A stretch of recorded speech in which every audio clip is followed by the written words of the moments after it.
and welcome to SEC Sports Roundtable. This is your host, Shane Bailey. Welcome you back to another exciting podcast here.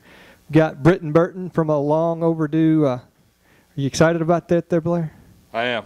Long hiatus. Long hiatus. Glad you were able to join us again. I know you had a busy real things that keep you, paychecks in your pocket kind of thing, keeping you from joining us. But thanks for making time for us today. Yeah, it's good to be back. It's too bad that real job keeps you from doing the things you want to do, but that seems to be how it goes. Yeah, it gets harder and harder sometimes to make these work, but glad you're able to join us there. And Blair Smyly, 2 weeks in a row. I know. It's good to be back. Glad you're able to join us. Our normal host, Drew Young, is incognito. He's out of town this week, so celebrating Cinco de Mayo or something. I think so. It's Derby. Derby de Mayo. Too, yeah. And what was the other D? Dega. Derby, Dega, and de Mayo. That's right. Yeah, so we had the 3 Ds for us. It was a Saturday triple threat. And, that's awesome. Yeah, so and I hope everyone knows exactly what all those mean. If you don't, you're listening to the wrong podcast, I guess. But we are SEC Sports Roundtable, and get some housekeeping things out of the way. You can find us on iTunes. Also, we are on Stitcher Radio. We have a YouTube channel as well if you want to watch a video version of this. We are on Twitter. We're going to start there. SECSRT is our Twitter handle. And then also on Facebook. You're trying to, good job. We had a little flying insect that Blair had to destroy in the middle of the podcast. But we're also on Facebook at SECSRT. And if you'd like to, you can stream the video and audio podcasts straight from our Facebook page. So if you do not want to subscribe via iTunes, you can catch it that way if you can't get to Stitcher. But if you get your Facebook fix and you want to do that, you can always just open that page in another browser and be listening to that in the background as you talk to all your Facebook friends and catch up that way. So we'd love to have you listen in.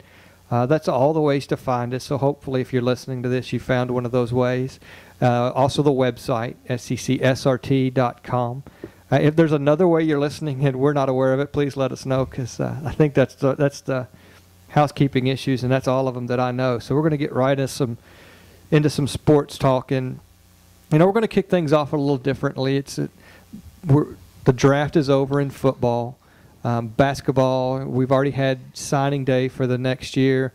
The NBA draft, or the NBA finals and stuff starting to happen. So there's a lull in those two things. But the one sport that's starting to really heat up in the college world is the College World Series, and that's baseball.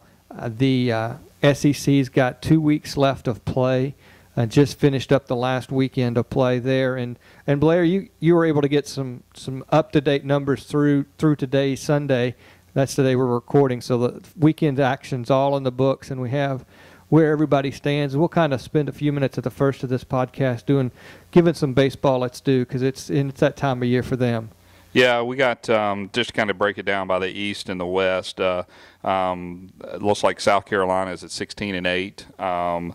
And UK is following up with them 15-9. I think UK lost 2 out of 3 to Florida, correct? They did, yeah. And so they're Florida is 14-10, Georgia's 12-12, Vandy follows them up at 11-13, and UT is down there in the cellar at 8-16 on the east side. South Carolina, I know, took 2 or 3 from at Arkansas this weekend, which was, South Carolina's been scorching hot. I think they're, if I'm not mistaken, 13 out of the last 14. So they've made a pretty good run. So if I take my math into consideration, they started out like 1-6 in the league or something, 1-5, somewhere in that ballpark, and have won 13 out of the last 14. So they're playing real well. Kentucky is kind of teetering there, but they're still at 15-9. They had such a great start. Kentucky's at least not getting swept. That's what you're seeing, is they're able to, they've lost a couple series here late, but they're at least able to get one of those 3 games, and also able to win generally those weekday games, that Tuesday games. So that's keeping that record healthy for them. But you're right, they are starting to struggle a little bit, and lost some pretty close ball games too. Yeah. I mean, it's not been blowouts in a lot of situations. Yeah, and Kentucky's going to, I mean, they're going to play that way. That's what we kind of talked about last week. They don't have a bunch of All-Americans, but they're just a good ball club. The West kind of lines up this way. LSU is 16-8 at number one in the West. Arkansas and Mississippi State are tied at 12-12. Ole Miss is following up at 11-13. Auburn's 10-14, and then Alabama's pulling up the rear there at 7-17. So right now, if we were to seed the tournament, you remember this year is the year they're taking 10 teams instead of 8. LSU would be the 1 seed with a tiebreaker over South Carolina. South Carolina would be 2, Kentucky 3, Florida 4, Georgia 5th, Mississippi State 6th, Arkansas 7th. Vandy 8th, Ole Miss 9th, and Auburn 10th. So those 2 top teams, LSU and USC, would get the bye there in that first night, I guess is how they're actually structuring this new deal. But some good baseball going on. Yeah, and realistically, though, this upcoming week is where you're going to see a lot of things get settled and figured out, I think, in the baseball world. If you look at some of the matchups, South Carolina is going to be at Georgia. So 2 teams there that are battling in the East, and then Kentucky's going to be at Alabama. And sorry, Britton, but that's going to be good for Kentucky. Alabama, if you noticed in most of this talk, they were only mentioned in their record because the top 10 teams are taken, and Alabama's it's not going to be there, it doesn't look like. And there's balance there, though. If you notice, it's going to be one from the East and one from the West, because Tennessee's going to be the lone team out on the East standings as well, it looks like, unless something miraculous happens. There's 6 games left in the SEC. So I think both of those teams, if either one of them want to have a shot, have to win 6 straight. They've got to win both series. And the way they've played, it's going to be unlikely for that to occur. But Alabama had a big win today against Mississippi State. Yeah, they did. So, I mean, anything's possible. You know, you got to if you're going to catch fire and you're going to start winning, this is the time you're going to have to do it because, realistically, their schedule or their record shows that they're not mathematically eliminated if they could pull off 6 straight. And there's still room to make it. The thing that I think is separating some of these teams up top right now is that third-day starter. It's pretty amazing. I know Ole Miss, I think, gave up 9 runs in like the 5th inning today. So last time I saw it was 12-3 LSU. And Ole Miss in the last 2 Sunday matchups giving up 27 runs. So they just have a disaster when it comes to their third-day pitcher. And so, these teams, LSU and South Carolina, all of them can kind of roll them out. And even Mississippi State, who's got an unbelievable pitching staff this year, they've been playing well on that third pitcher, been winning those third-day games when you're playing kind of that third lineup. And they struggled today. I mean, we went through about 6 pitchers and, ended up losing the game, but it just wasn't there for them. So if you can't get that third-day starter going and kind of find that, getting into that regional round where you're going to have to go through a lot of pitchers and possibly have to, go 4 and 5, 6 games deep, that's where it's going to kind of make the difference. And see, if you look at some of those teams on their third-day starters, looking at just this week's action, LSU only gave up 3 runs to Ole Miss. Georgia only gave up 3 runs to Auburn. Kentucky and Florida played yesterday, and Kentucky won a 2-1 victory there. Yeah. So you're looking at your third-day starter there on a Saturday instead of opposed to a Sunday. That's what it's going to take. Is that, and like I already mentioned, that's what's keeping some of these teams alive by not getting that 3-game sweep. And that's where really this time in the season's going to really put you far behind the 8 ball, so to speak, if you give up all 3 of those games and aren't able to at least pull out one of those if you can't win the series. Let's Britton, you got anything you want to add to this? I know baseball. What's the full schedule? This is how Britton looks in his world. He's got football 365 of the days of the year. If Alabama happens to make the basketball tournament and the NCAA tournament, that's when they're going to start to get interested in basketball. Is there any other sports in the state of Alabama?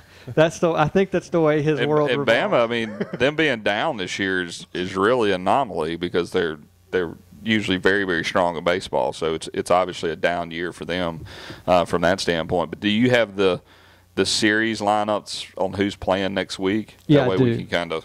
And so we're going to be looking at because I think next week is, we saw a little bit of separation from last week to this week, and then we got 6 games left, so we got 2 series left. So it's going to be interesting. This week's action is going to pit Auburn at Arkansas. So good matchup for Arkansas, I think. Yeah. There, I'm going to give them at least 2 of those games. Your Bulldogs have a tough road. They're going to Florida, Yeah, Gainesville. And so you've got a tough 6 games, Mississippi State does, and that's going to really determine whether they go middle of the road or towards the end of the pack as far as their seeding goes. South Carolina is going to be at Georgia. Tennessee is going to be at Ole Miss, so Ole Miss gets a little lucky there playing. Yeah, Ole Miss has got to sweep that. They can. I mean, it's Tennessee. I think, what do they have? 7, 8 wins so far. Tennessee is 8-16. So, it's possible for those guys. Kentucky, like I said, is hosting Alabama this week, and then Vandy's got LSU. So Vanderbilt needs that one, but they're going to be at Baton Rouge. So, a lot of the teams at the top still are playing the teams that need to get some wins. So it's going to be an interesting week as far as we go. It does kick off with Auburn, Arkansas on Thursday night. Yeah, so they get to Thursday, Friday, Saturday. But it's going to be, a good 2 weeks of baseball, and then rolls right into Hoover that following Tuesday after that in Alabama for the tournament. Yeah, it's going to be fun. And, didn't we determine that the top 2 seeds get a bye and everybody else is playing? So, everybody has something to play for at this point. So, well, let's go on and talk about something that occurs in the months of April and May that Britton and Alabama do care about.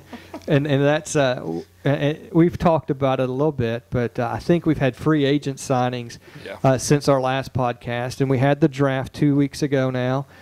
So it was a good time for the Alabama graduates and players that were able to go work out for some teams. Tell us some of your thoughts on that.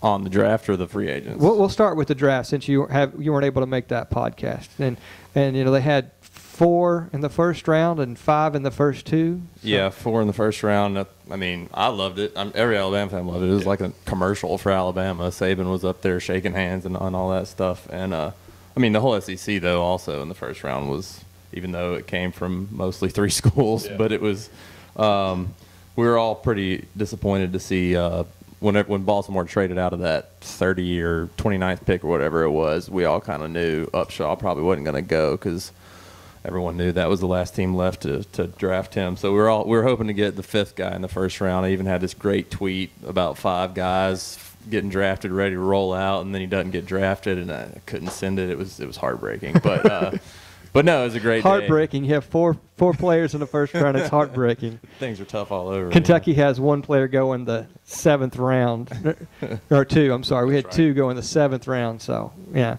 lot to be upset with over there in Alabama. Yeah, a lot of pity coming this way.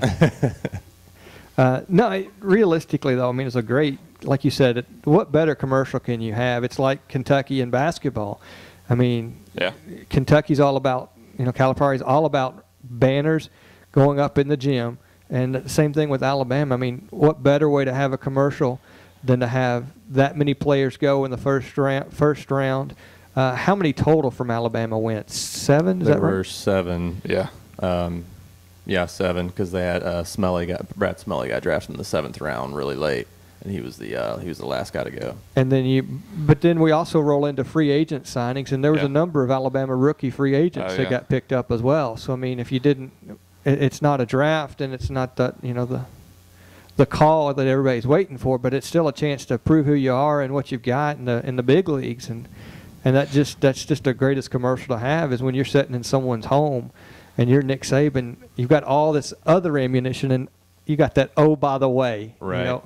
Look how many people we get to the. Oh, yeah. It's just a reloading process too, because that's the thing. Everyone that disappeared, you've got somebody in the wings that's just as good, that's ready to take their place. Yeah, it's amazing the talent level at the 8A game a couple weeks ago.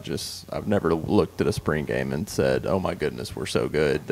Not even really knowing what half the guys could do yet because they haven't played much or at all. But then you look, and they're just good night. These guys would have started on most rosters in the country right now. Yeah, it's when you're your second and third player are 3 and 4 stars sometimes, and it's a nice problem to have. And Alabama and LSU and all those elite teams in the SEC have that luxury that, if one person goes down, that they're able to fill that in. And really, we talk about 3 and 4 stars, but there's a lot of players on both their rosters that probably, if they weren't being looked at by Alabama or LSU, would probably be a 2 or 3 star. I mean, right. they received an extra star just because they were being looked at by Alabama. And that's one thing that if you look at Nick Saban and Les Miles and some of those elite coaches, is they're able to really see that 2 star that could be a 3 or 4 star. Because we've talked about this on other podcasts, how subjective that rating process really is. But it's interesting to see, and there's no way to put that so that you have that unbiased capability on a kid. But what talent they're able to develop and see that others don't. Yeah, it was interesting. I think I saw a stat on Twitter that there were 7 5-stars that were eligible for the draft in this class that came out of, I guess it was the 2009. They were, I think, early entries from that 2009 class, and 4 of them got drafted, but only one, I think, was in. I think Dre Kirkpatrick. I believe he is a 5-star. Yeah, he was the only one that went in the first round, and 3 of them went undrafted. So like Vontez Burfict or whatever his name is, that's from Arizona State, that was the head case or whatever. It was interesting because they kind of tracked it, and one of them was Bryce Brown, who went mid rounds. He was the number 1 running back, and they had to show their film from Tennessee because he had like 3 carries for 16 yards at Kansas State. So it was kind of interesting when you take a look at those high ends and how they actually, if they do pan out or not. Now, I didn't even put this in our show prep notes, but it just happened to come to my mind that you all lost a quarterback this week, too. Yes. Yeah. Unfortunately. And at first, everyone just assumed it was a playing time thing. But no real details have come out, but it was some kind of family situation was all that really came out. And the family wanted him closer to home. I'm sure the playing time thing factored in. Yeah. If he were starting, the family may have been okay without him close to home. But yeah, he's going to go to Virginia, and I wouldn't be surprised if he does really well there. Is that where they're based out of? I mean, yeah, he came from, I don't remember the high school, but he came from Virginia. Okay. Yeah. Now, is that the politically correct way of saying I'm not getting enough playing time, so I'm going to go closer to home?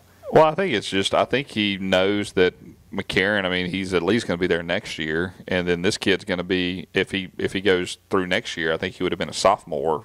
Yeah, he's only a year behind McCarron, so he would have kind of had to wait his turn, and I mean, you can go back home. A lot of times those kids, if you're not getting the playing time, it's not as warm and fuzzy as it has been, and you're 7 states away. Yeah, you kind of get a little homesick. It stinks that he left, though, because there's a 3-star redshirt freshman backing up McCarron. Sims is only 1 play away, like they always say, from getting in, and you feel good about your backup situation to now you don't at all. Yeah. Which is like that at most colleges, but well, obviously you mentioned going to the spring game, you're excited about the talent there. On the defensive side of the ball, obviously heavy defense other than Trent Richardson, and we all know that you got running backs that are going to be able, by committee, to at least be able to get that done. But and I think you'll be a totally different offensive team next year. But on the defensive side of the ball, it's kind of like it's kind of like the Kentucky thing. Can you do it every year? With you lose 4 guys and you actually replace them. It's a little bit different there. But from an Alabama standpoint, you feeling good about the defensive side of things? I mean, because you're losing a lot in the cornerbacks, because Mincy went as well, and yeah.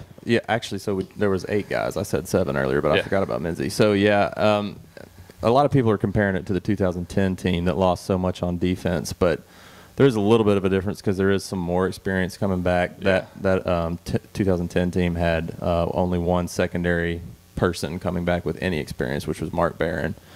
This year you've got Robert Lester and Vinny Sunseri and Milliner, who have all played a significant amount, and then several of the the freshmen and sophomores that'll be stepping in are 5-star guys they have. Once Eddie Williams he's playing receiver. They have 3 5-star safeties right now that are kind of battling for playing time. Okay. So and the linebackers have experience. The defensive line has experience. They weren't all full-time starters, but the way that they play situational defense. It's not like they're not going to be good. Right, with they've all Saban. played enough, and Saban's there, so it's just hard to be nervous about the defense. They won't reach the level of last year. That defense was pretty rare with the experience and the talent, but they have enough talent that they'll still be a top 10 defense. Yeah, I think with McCarron and having a year under him and the confidence that he has, I think you're going to be able to throw it. What are you looking from a receiver standpoint? Receiver, that's the one big question mark is someone's got to step up there. The 3 guys. Is Chris Carter's kid going to be? He's still ineligible, and no one really knows why. Saban just says he's got to do the things that he's got to do. Yeah. So, does that mean go to class? That's what everyone thinks. Or mean that I wish I didn't have my dad as Chris Carter? No, just kidding. So someone's got to step up there. I mean, it's another situation where there's a bunch of 4 and 5 stars, but it's unproven talent. So that will be the wild card. And then Smyly was kind of the security blanket last year as the H-back, and that's gone too. So that will be the question mark coming into the season. Okay. Well, we've covered the draft. We've covered baseball. What else did we have on our agenda today? I think we were going to fire up your bluegrass state over there with a little news on basketball-wise. Why can't we all just get along? Of course, news out of Indiana. They decided they didn't want to play Kentucky anymore. I think that's the way we look at it. They were scared. They took one from us and then played us in the tournament. Now they're scared and can't do it anymore. But realistically, that's not what's happening. It's a power play. It's a power play on both sides. Kentucky and Indiana do need to learn how to play and get along and understand that, not only from the fans' perspective, there's a lot of fans upset that this rivalry game is no longer happening. But if you look, I don't think that we've played them consecutive games. I mean, this isn't the first time that it's been off our schedule at Kentucky. I think I saw a stat where since 1969 it's been played every year. Okay. Now, from the 50s, it dates back or something like that. But it was saying that when I was reading an article, it said that from 69 through today, which I didn't remember it being that way. It never registered to me that I didn't way. realize it was 43 years. That's a long time. That is a long time. And Indiana has not been a relevant team. So this is the first year that this, now all of a sudden it becomes an important thing because Indiana's become good again. Yeah. Realistically, it's a game that Kentucky wants on their schedule for the simple fact, and we talked about this off air, is that it's going to give Kentucky the ability to showcase themselves in the state of Indiana. It's going to give them the ability to be there for a little extended period of time to get those invitations out to those prospects in that area of the country where they can say, hey, come take a look at us firsthand. And they're not going to have that this way. Now, interestingly enough, they still have reserved Lucas Oil Field for a game in Indiana. So, I do not think that they're going to get this resolved in time to make that work, but doesn't mean that they can't add another basketball program up there. It was just nice to have that Indiana-Kentucky rivalry. Notre Dame would be a good fit up that way. So, could get a Chicago team to come down because Indianapolis isn't that far from Chicago. So you've got some options up there, so that you're still able to do that. But it really boiled down to that I think Indiana wanted to keep it home court. Yeah. They wanted to have a home and home. And, Kentucky, they have enough people come to Rupp Arena. They didn't need another 26,000 to come watch Kentucky play there. They wanted them to be in Louisville or, some other neutral site so that they could get their fans the opportunity to see them in another location. It's kind of interesting because it's a battle of Kentucky being at Rupp Arena. It's what drives the SEC tournament because you have so many Kentucky fans that can't get into Rupp. And so they basically wait for the SEC tournament, and that's why you have such mass numbers of Kentucky fans because it's most of those people. That's the year they actually or the time they actually get to see them. So doing a neutral game in a football stadium gives those other fans that can't get into Rupp an opportunity to plan around it. And I think that's what it's important to Kentucky, because they've just got such a large fan base. From Indiana's standpoint, they just want the Freedom Hall, every other year, the ability to kind of give that marquee game coming in house. And so, and if you look at it, I mean, Freedom Hall is not Lucas Oil Field. So I mean, right. You're giving Indiana a larger take of the revenue because they're going to get more of the home revenue. And I don't know what Indiana's home court seats. I should be able to look that up, but apparently the Storm's knocked out the internet here, or Comcast is just that bad. and we've talked about that on another podcast, so we're not going to go down that rat hole. But from a revenue standpoint, if you're looking for a pure revenue standpoint, the neutral sites are going to make the most difference, because you're going to be able to have a Lucas Oil Field where you could easily fit 50. Oh yeah, easily. And a majority of those tickets are going to get sold if it doesn't sell out. Or you could do it the stupid way the Final Four does it now, and have 75,000 people there, and 25,000 can't see it. And I don't think they'll another conversation. I don't think they would do that. But Freedom Hall's not going to give you those kind of numbers, and Louisville's not going to let Kentucky play at the Yum Center. Correct. And that's where you would see revenue increase because of the suites, and it's basically set up as an NBA program's home court, but Louisville's not got one. So you see it from a money standpoint that it's to Indiana's advantage to have a home or a neutral site. And I think Kentucky's gone as far as saying, we'll even give you 2 neutral site games in your state. Yeah. If that's what it takes to get this deal done. So Kentucky is trying to make some exceptions to this and trying to find ways to make it work, except I don't think they want to budge on the home and home thing. And that's where they are. They're at an impasse. And for now, the series isn't going to happen. Yeah, that's a shame, too. It's also a shame that they allowed Anthony Davis and Terrence Jones to hand out the flowers of the Kentucky Derby winner yesterday. I thought that was a shame? Yeah. Why is that a shame? It's in Louisville, man. Wouldn't Louisville fans be kind of ticked off about that? 80% of Louisville fans are Kentucky fans anyways. They're more blue in Louisville. Well, they had enough bourbon to not even know it was happening. There you go. The Woodford Reserve was the official bourbon of the Kentucky Derby. I was busy grilling out last night, so I didn't get to see any of the Kentucky Derby. I'll have another. I'll have another. I was doing the Cinco de Mayo side of the triple threat for the weekend, and missed that. We're doing margaritas as opposed to bourbon, but I still have the cabinet still holds. There's a side note. You would enjoy this. They had $1,000 mint juleps. They prepared 75 $1,000 mint juleps that were in pewter cups with double-barreled oaked Woodford Reserve. It's like a special single barrel. And so it was $1,000, and all 75 of them sold out, and you got like a certificate of. And they do something. Stupidity. Yeah. Well, and it's pretty much. And they've done those for the last couple of years, but they have like a special sugar. It's like a really rich. The special sugar that's brought in for the simple syrup and the it's like a little shadow box that has like a certificate of I forget the actual term it had, but ownership, I think, certificate of ownership. And it was a pewter cup. It looked pretty cool. Yeah. I mean, look at it. I can get you one for $1,000. Yeah. I can't do. So, I wish we had a lot to talk about, but it's getting to that time of the year where we are running down, where it's that lull period. And I know we could sit and talk college baseball for 45 minutes of a podcast, and that's not what most people want to do. But we're going to start incorporating a little more in it because that's where the action is right now. Mm-hmm. I guess we can talk. We can talk a little bit about the playoff scenario that's coming in football. Okay. That we kind of hinted on last week, and we got another voice here tonight. But,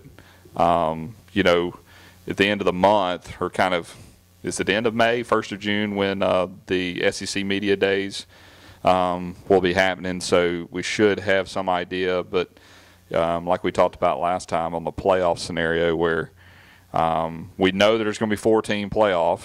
How that's going to come about is still to be determined. But Big Ten Delaney fired off that he wanted it to be conference champion specific, and Mike Slive and several of their conference guys kind of voiced in on that because you definitely don't want the SEC dealing with, from a conference standpoint. Go on, Britton. Yeah, well, first of all, I know you said it's pretty much a done deal. We're having a 14 playoff, but I still just kind of can't believe it, until it actually happens. Because they've been so anti-playoff and anti-common sense, really. If you ask any normal fan for so long, it's just like when it happens, then I'll really believe that we're having a 14. Well, I mean, with what they actually released, we actually know it's going to happen. That's the good thing about it, because I think we know when 2014. Yeah, 2014. Yeah, that's when the contract. And so the good thing is that we know it's going to happen because you can't throw out that rhetoric that they came out with in the release. I mean, it was kind of like once they went down that road, they're pretty much done. It's Pandora's box. It's open. Yeah, you can't. And so it's you're still going to have issues on just like any other scenario. Who's the fifth team or sixth team, and you're still going to fight those things. But wouldn't you much rather argue over who the fifth best team is than the third best? Because most years it's pretty obvious that there's 2 to 4 teams that are pretty obviously better, and once you start getting into fifth, sixth, it's kind of like, well, they really don't belong anyway. So I don't know. It's definitely a great thing for college football, and I can't wait. I mean, March Madness is awesome. This is going to be the March Madness of football, and it's just going to be so cool. Yeah. Now let me ask you guys this: who do you think is going to win this scenario of the way they're going to be set up? Do you think it's going to end up being the top 4 teams regardless of conference, or do you think it's going to be a conference championship? Well, and the question I have, if I were one of those other conferences, that's not what I would want, because I mean, the way it stands now, aren't there 6 super conferences? Yeah. Mm-hmm. And so there's going to be 2 that are automatically going to get left out. So. Well, actually, what it was is Delaney's scenario, I believe, I may have this wrong, but I'm almost positive, was that if you had a conference champion that finished in the top 6, was automatically guaranteed to get into the playoff scenario. So last year, if that would have happened, you would have had the SEC champion, which was LSU. You would have had the Pac-10. You'd had 4, because there was 4 of them that were in the top 6, so it had left out in Alabama, and that's where Mike Slive's going. Not in the same scenario that we had last year, because we want to take, if it's truly going to be a playoff, we need to allow everybody the opportunity to get there. Even if it's a Boise State or whoever it is, the ability to get that high if they can actually get to that part. In that scenario, do you not have the scenario where you could have 6 or 5 conference champions in the top 6? Yeah. And there you still have the same. Well, if they're guaranteed a spot, well, who's the odd man out then? So, it's pretty difficult to come up with. It's got to be a very right situation to have 5 or 6 conference champions in the top 6. Just the way it actually works out, because nobody that would basically assure that most of them are running undefeated all the way to the conference championship, so to speak. So very rarely would that actually happen, but still, there's still a scenario out there where it could happen. And we still don't know how it's actually going to be calculated and how it's going to be voted on and all that kind of stuff. What you're looking at is you've got 4 guarantees. You're going to have a Pac-10 or Pac-12, Big 10, Big 12. Yeah, but it doesn't necessarily SEC. guarantee that they'll actually be good enough to actually be in the top 6. Does that make sense? No, I understand that. Yeah. But generally speaking, if you look at a normal football season, somebody from those conferences is going to be in your top 8 teams. Yeah. So they're in that mix, unless you're talking USC, who happens to be probably the best team that was in the Pac-12 this year, and they were not eligible for a bowl. But if you look at it, you're going to have a Pac-12, a Big 10, a Big 12, a SEC. There's 4. Your other wild cards are the ACC and Big East. And ACC could. I mean, you've got Florida State, who's on an uptick. You got Virginia Tech, who's on an uptick. It's Beamer ball. They're just good enough. Yeah, that's a great way to describe Virginia Tech. I mean, it really they drive me batty. But realistically, there's 5. So you're talking the ACC has to have a team that goes close to undefeated, or you're going to have somebody from the Big East. Yeah. Now that's the forget about it, so to speak. Yeah. That's probably not going to happen with the Big East in football. But that is, I feel like with all the realignment and coming and going, TCU no longer is going to be in the Big East. They're coming back. Yeah. So that was the one team that had a chance to really come in and make a play in the Big East. Who took their place? Do you remember? Who else did they bring in? His Temple was They're not going to be a football somebody to worry about. Idea. But so one of the military schools is I don't know. Yeah, the Big East. I don't know. It's Big East and it's football. Yeah. But right. realistically, there's 5, that could be there. Yeah. In that scenario, we all could agree that there's a Florida State, Miami, if they ever get their act straight, where they have the resources, they have the campus, they have the facilities, they have the talent in the state to recruit and to get that. So you realistically have the opportunity to have 5 teams from 5 conferences or from 6 conferences be in the top 6 on any given year. Now that throws his scenario completely out the window. Yeah. And so to me, the most realistic thing is you take the top 4 teams. No matter. Yeah. Now here's the other kink in the, let's throw everything out the window, because what they're also talking about, from the way I understand it, and I am no genius, and I never want to agree to that. I thought I was, but I couldn't understand the BCS the way it is now. They're talking about totally being able to redo the way they come up with the BCS top 4 or top 10 or the way they rank them, and get rid of the coaches poll, or bring in a different poll and redo the way the computers look at things. So how is all of that going to affect things, and how? Well, it's just like all of a sudden to me it's statistics, and you can manipulate statistics to do anything you want it to do. Yeah, we talked about it last week, Britton, that one of the things it would change if you're trying to actually get 2 teams in to the national championship.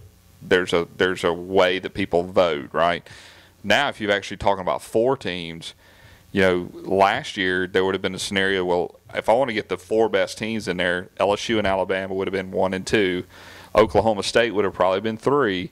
And then Stanford, who ended up 4th, would probably not have, because they lost to Oregon, and Oregon won the Pac-10 or Pac-12, whatever it was.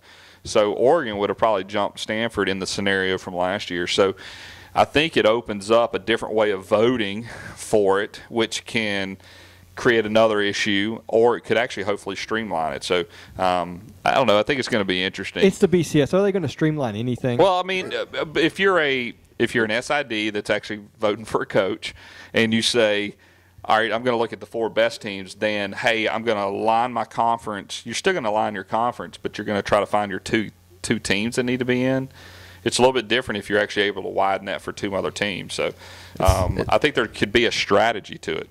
It seems like they need to – the key would be – it's going to sound like a presidential election. The key would be transparency, though, because, like you said, we know what the BCS is vaguely.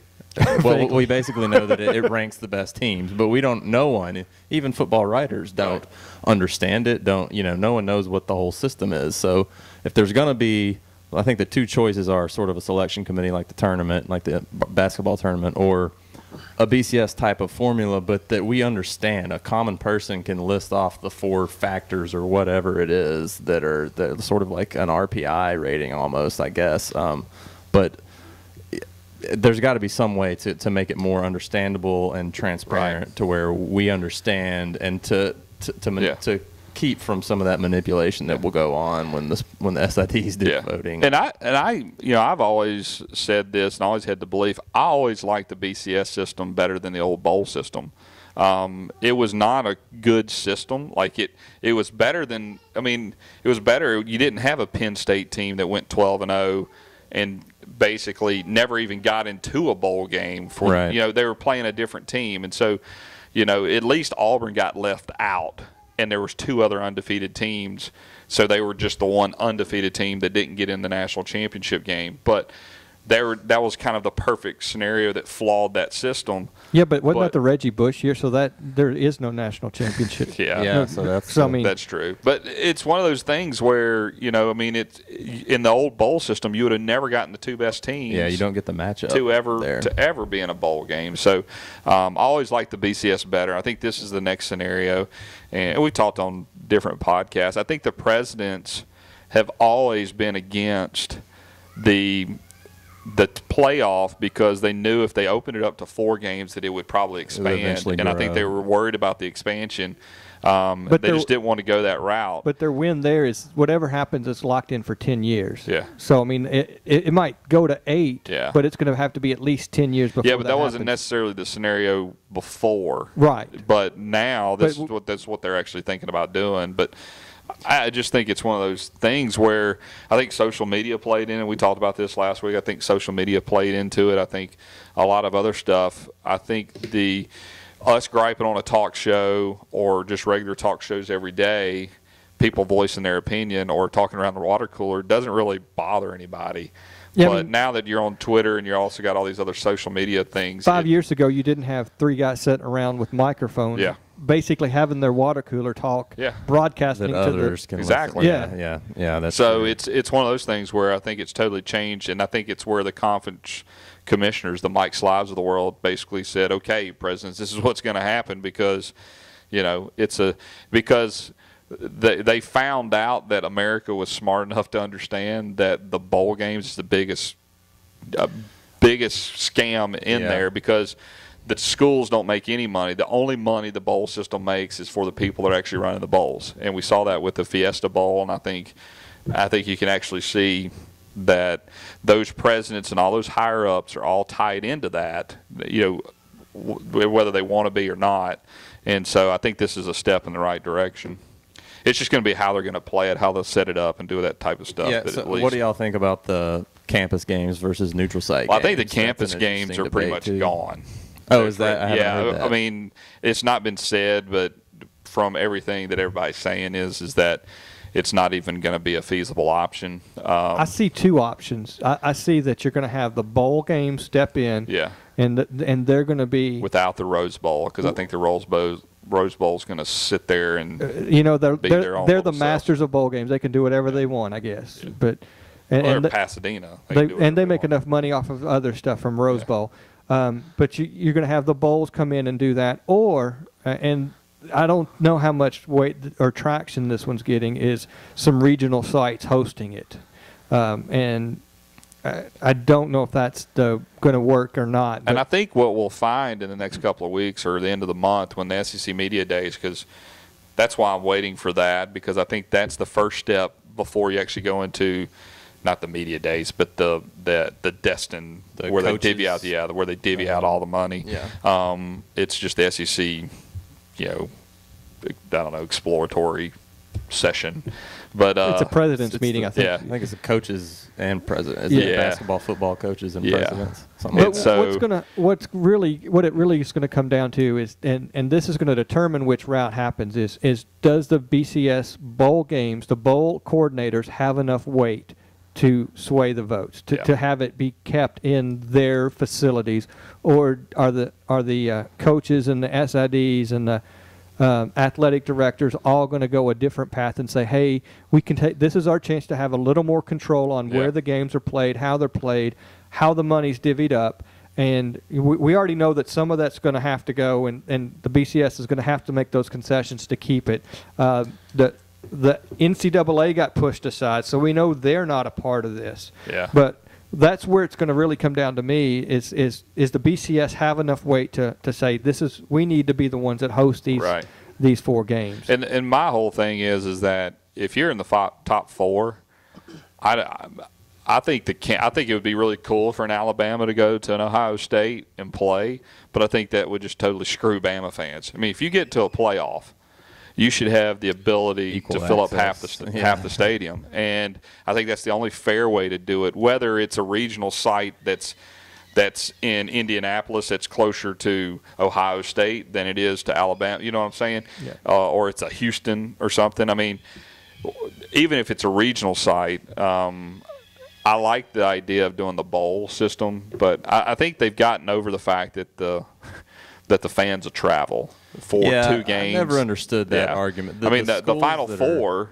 Right. We were talking about this. The NCAA tournament. I mean, you saw all the Kentucky fans. They traveled for 3 weekends from Thursday to Sunday. Yeah, the schools that are big enough, which typically If you're going gonna to be the ones that are in this Final Four, they'll have. And then if you have a team, I mean, that's what we were talking about. Like, if you had a team like Boise. Yeah, a Boise or a Mississippi State that comes out of the blue and all of a sudden makes a run. I mean, do you not think that Mississippi State fans are going to go Chance of a many lifetime. times they Yeah, can? I mean, chance it's of a going to be that lifetime. scenario. Yeah, So it's true. going to be, it's like my Auburn buddies that were like, I don't know, we haven't been there since 50 whatever it was, 59. So they all went to Phoenix, Right. and for that national championship game because they just didn't know when it was going to happen again. So the fans will travel. Yeah, I don't agree. think that's an issue, but And the regionality thing, I think, makes the most sense to me. And I know that some people were saying that Nashville would be a great destination, and I really, as much as I'd like to say that's great, we don't have the facilities because they're not going to. they're not going to do it outside. Yeah, exactly. It's got to be But- warm weather or inside. But yeah. realistically, if you look at the BCS, there is some regionality. I mean, you've got Florida, Louisiana, California, And Arizona. Arizona, yeah. So I mean, you're staggered pretty far across the United States as it is. And what I think is actually going to happen is I think the Rose Bowl is going to stand their ground to have their Big Ten and Pac-10 team or Pac-12 and whatever Big 12. leaders and legends or whatever. Blue and gray. Is that But I think the Cotton Bowl is going to make a play, and I think the Cotton Bowl is going to try to get into that 4 rotation.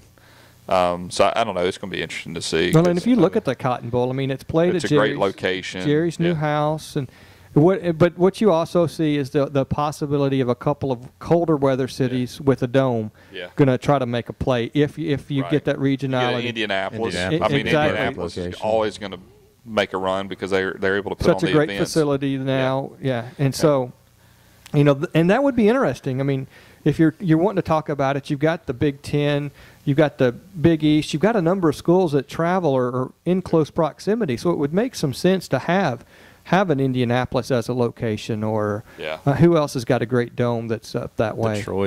Detroit. Yeah, you got Detroit. I didn't even think about that. So, But those would be the type of regional sites that you would, and it would be a bidding process probably. But yeah, but even then, would it? I mean, if Detroit or Indianapolis, let's say, bids on 2015, well, what if there's no team from that region? So having it in that region isn't necessarily beneficial because Florida State and Texas are playing. it's going to be you like know. it's going to be like the NCAA though. I mean, once what As it's close gonna- as you can yeah. get, I guess. Yeah. And so, and I would think that they were going to try. They would lock these 4 locations in or 5, and have it rotate between between those parties. So, whatever those cities are, that's what you're going to have. But you're only going to go down to 3 games. But see, they're already doing. They already kind of went down the road whenever they started playing the 2 bowl. They would play the Sugar Bowl and then have the national championship a week later. So that city is getting the kind of the double dip. So I still I like the regional idea, but I think the bowl system is there for them to actually work that out to where it's going to be an orange and a sugar, and then there's going to be a third one in play, and it's just going to kind of and rotate. that's So somebody's the going to fall Fiesta. off. Yeah. And you're still going to have those bowls and still be able to take advantage, but every 4th year you're going to get a shot at that championship game. It's going to be interesting. What you don't have in that scenario is the ability to be in that BCS, matchup games, because right now they rotated between all. Was there 4? Yeah. 14, Yep. 4 locations. If you keep it at 4, there's going to be an odd man out because there's Right. only 3 games. Exactly. So that could hurt the Cotton Bowl's chances if the Rose bows Right. out. Now you're looking at the Fiesta, Sugar, and Orange. Yeah. And you have a nice 3-game package set right there. Right.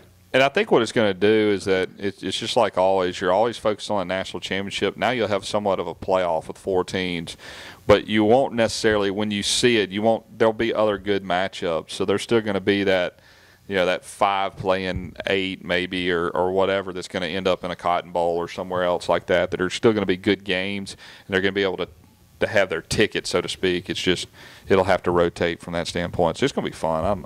I'm interested to see what it's going to look like. Well, now that you've got me talking about football, it made me think of something else that we didn't talk about that deserves a little conversation, I guess, and that's, we're what, 4 months away from the first game? Yes, I think so. And so we're already talking Heisman watch. Oh yeah. So, there's their preseason Heisman watch is out, and there's 18 players on the list. A third of those happen to be from the conference we talk about. And you just talk about how strong we are as a conference in the SEC to have 33% of the 18 players come from one conference. That says a whole lot there, and I'll run down the list. I've got it pulled up. All right. Tennessee's back in the mix from the quarterback, Tyler Bray. Niall Davis, the running back at Arkansas. A newbie to the SEC, James Franklin, and not the Vanderbilt James Franklin. James Franklin, quarterback at Missouri. Marcus Lattimore at South Carolina, the running back. Aaron Murray, quarterback at Georgia, and Tyler Wilson at quarterback at Arkansas. Some guys that have been fun to watch last year and really are going to heat up the Heisman talk. And from the very beginning, and there's always people fall in and fall out, but yeah, realistically, barring an injury, you see all 6 of those players being in there. It's an interesting list since you said the injury thing, because if you look at the SEC guys, you've got 2 of them, 3 of them, Tyler Bray, Niall Davis, and Lattimore, that all missed either all or significant chunk of the season with an injury, coming, and then trying to come back and be one of the premier players in the country, and that's going to be interesting to watch. So I'm really interested to see Marcus Lattimore and what he does at South Carolina this year, because I have a feeling that he's going to put up some ridiculous numbers.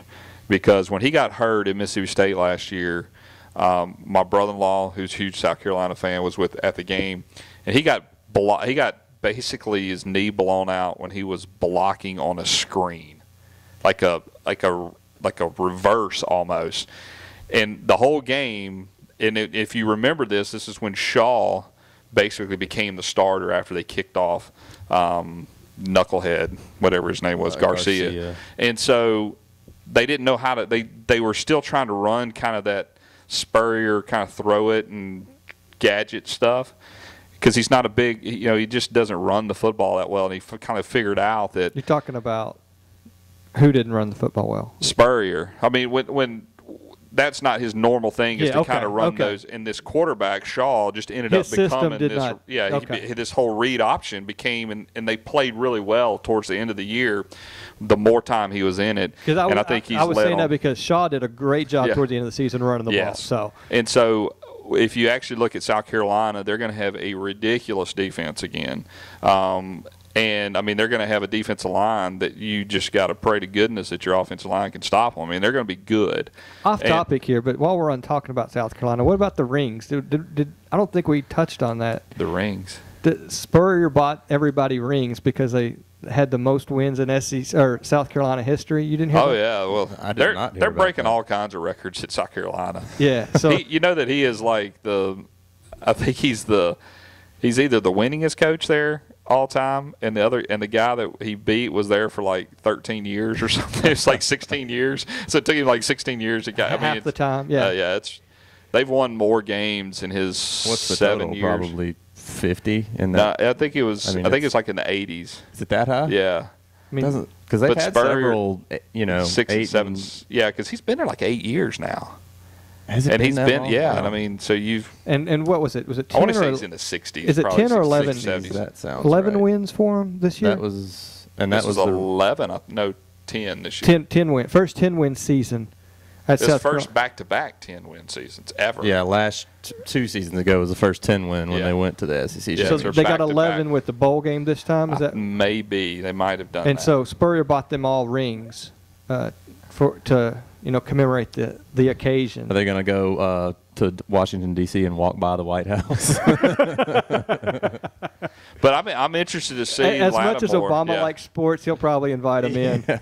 But I'm interested to see what Lattimore's going to do, because I think you're right. Because they don't have. They've got some weapons on the outside, but they haven't played a lot. I mean, they lost. I mean, and you saw how what's his name that just got Alshon drafted? Jeffrey. Alshon Jeffrey.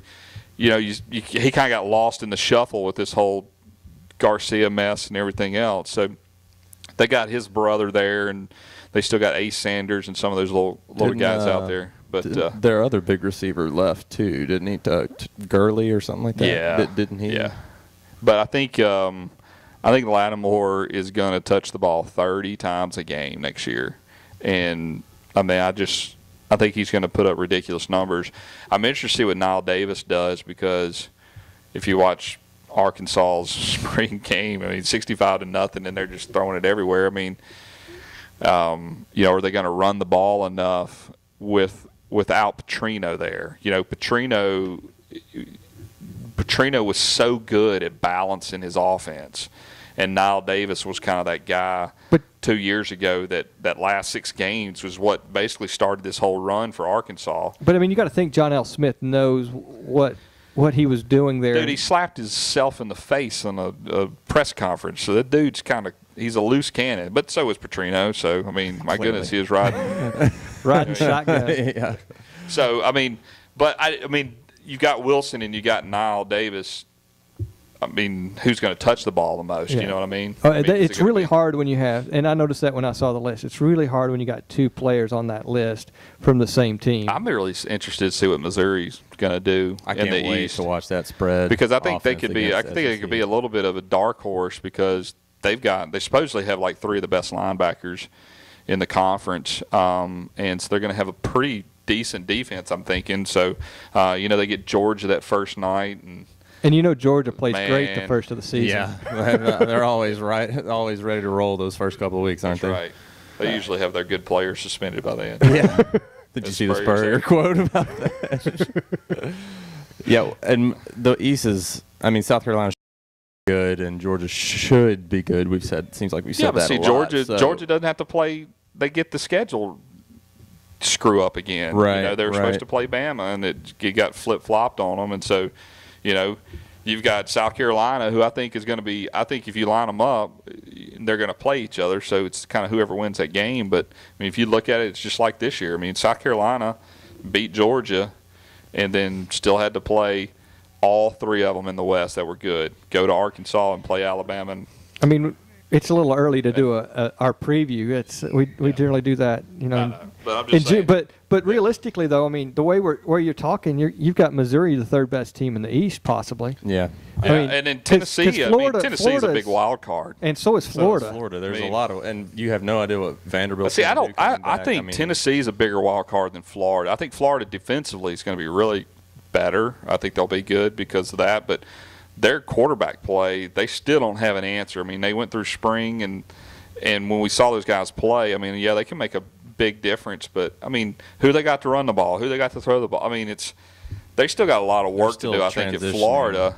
But, you know, Tennessee is that team that but this time last year, they could literally be 6-5 going into the last game, or they could be 10-2 because they're slinging it for 500 yards a game and getting pass happy. You've got Hunter back. He participated in the orange-white game. And then you got the other 2 receivers, and Dayrick and the Patterson kid or whatever. If Rodgers can not get himself kicked off before the season starts. And I think, you know, all indications in Vol country is that's somewhat been taken care of and back on track. But, you know, you don't know what. According to Dooley. Yeah. He's good. Sweep it under the rug. If we can sweep it under the rug one more year, I get to stay. But I mean, exactly. I think we'll know in that first 4 weeks. But I mean, there's a lot of things that are going to be interesting. I bet the whole country's rooting for Missouri to win the East, so they can say, "See, SEC, you're not really that good. This new team came in, and that's probably why I'll be rooting against Missouri most of the year because I don't want the." Yeah, I mean, I think Missouri. I mean, they got Pinkel, and I mean, if he doesn't drink too much wine, I mean, he's a fantastic coach. And you know, do you think that? I mean, I don't know if we should go down this road yet. You just said, but do you think that spread? It's never too early to talk football. That's true. Do you think the spread will work against the speed of the SEC? I'm not.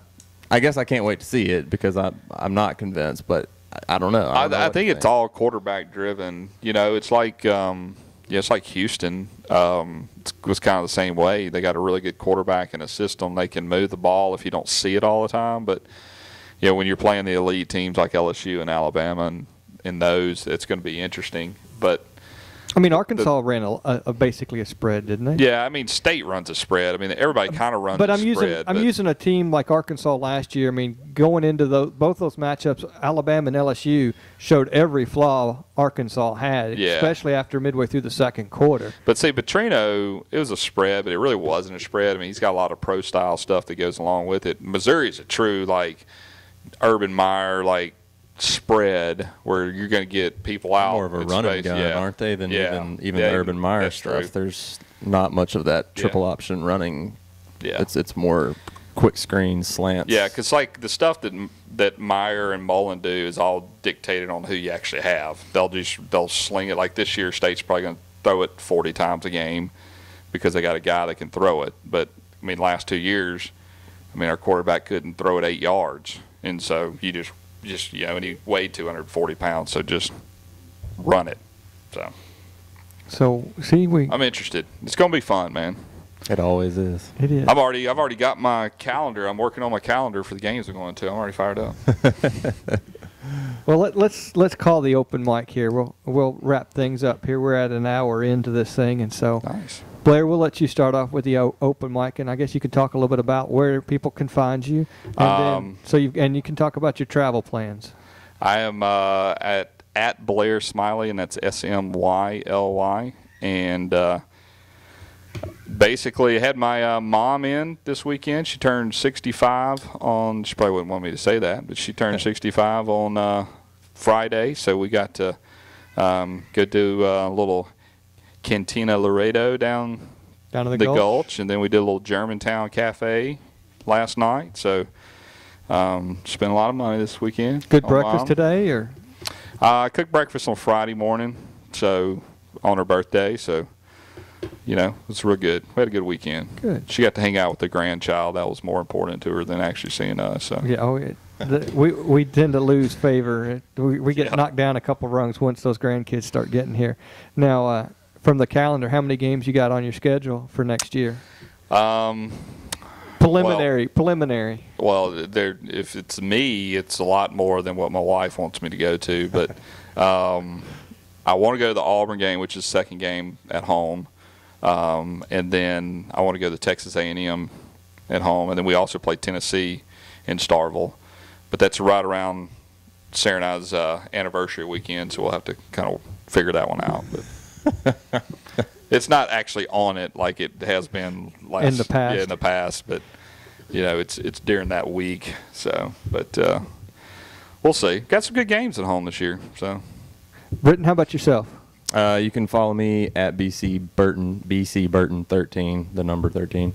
I guess my parting shot would be I'm a huge NBA fan. Anyone else here? No. I watched a little bit of it today. Actually, probably after. Of course, college football and the NFL. I like the NBA even more than college basketball. So if you don't watch it, give it a chance. I'm telling you, it's good stuff. This Grizzlies-Clippers series is really good. The Clips just keep coming up with the last-second shot. They do. It's been crazy. It's been one of those last-minute games, or series for every game. There's a couple of good series going on right now. So Oklahoma City, Dallas, that's a great series. Yeah, that was real good. That was real good. Did the Heat? The Heat actually lost today. The Knicks grew a spine and won a game. I was stunned, and Amari didn't punch anything and bleed everywhere, so that's good too. I guess that's like a moral victory. Did he play? I know that he actually did. Okay. He had 8 layers. I mean, his hand was like double the size, and I don't know how he didn't start gushing blood, but he did. I know ESPN showed him practicing yesterday or the day before. I didn't know if he was going to actually get to play or not. I'll say this for the NBA, and I'll make this my parting shot, I guess. I'm at P. Shane Bailey. I think that it's a sport that's really come a long way in a short period of time, because after the Jordan times, the NBA was not an exciting thing to watch. There was a huge lull. Attendance was down. Players were, it wasn't the same thing. And David Stern's done a great job to bring the NBA back, make it exciting. And not to mention there's just such good talent in the NBA right now. So I still don't watch it there's so many other things that compete for my time. I just can't add NBA to my plate. But I do try to watch some of the playoffs as it's coming around and keep up with that. But I'm glad to see the NBA's back, especially from a Kentucky fan. We keep putting them back into the. We got to have a spot. George was out there today for the Knicks. We got to have Josh. We got to have a spot for our guys to play. So take it to the next level. 5 last year. 5 more this year. 6 more. Yeah. Well, 7. my 2-year-old loves watching golf, so we watched Ricky Fowler win over in sudden death. Charlotte, A is that 2-year-old where- that likes to watch golf. That's pretty rare. Yeah, he loves it, man. So I'm pretty jacked about it. So what is it that he likes? He's just like I had whenever I was watching. I can't remember the tournament. Might have been when Tiger was about to win or was in contention Before the week before the Masters. Yeah, like a couple weeks before that, during the Sweet 16 round and college basketball. And I was trying to flip back to the Kansas game, and then he'd throw a fit every time I switched it. So we just watched all 18 holes of Tiger, which I love it. I love watching golf. So Need to with your Masters hat. yeah, Need to take him to the driving range and see if it's just a ball that he likes to follow. See if that's that. See what it's like live for him. With that, guys, we're going to call this podcast done.